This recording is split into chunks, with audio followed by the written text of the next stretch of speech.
Mä oon Derek ja mä harrastan skeittaamista. Semmoisen 16 vuotta. Alkoin tänne Hamasalla parkilla harrastaa.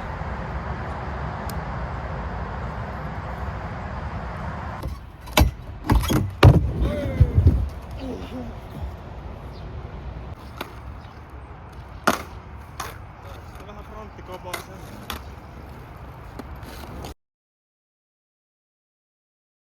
Skeittaamisessa. Siis kaverit, vapaus ja temppujen ländääminen.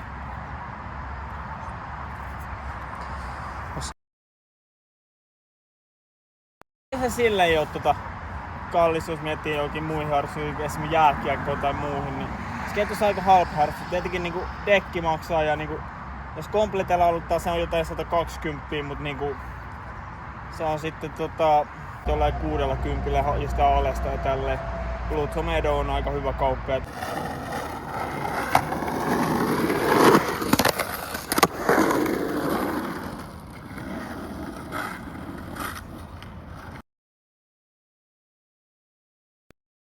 Tossa niinku ensi kuussa on täällä Hamasalla parkilla 27.6. niin meidän omat miniomit.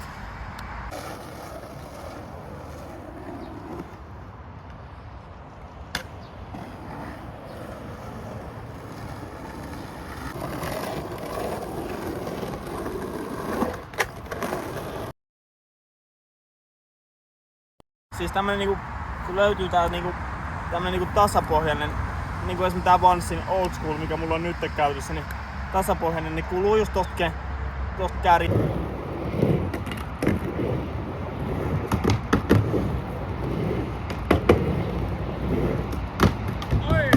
Hui!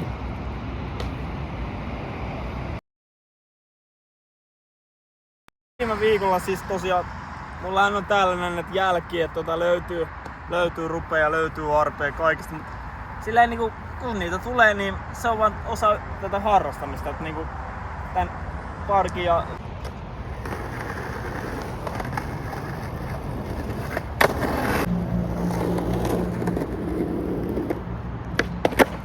Yes! Kyllä, siis kaikille terveisiä niinku D-ikäiseltä löytyy Instagramista, saa seurata, pistää seuranta ja tälleen. Niin, ja YouTubesta löytyy samanniminen YouTube-kanava, sieltä kannattaa katsoa.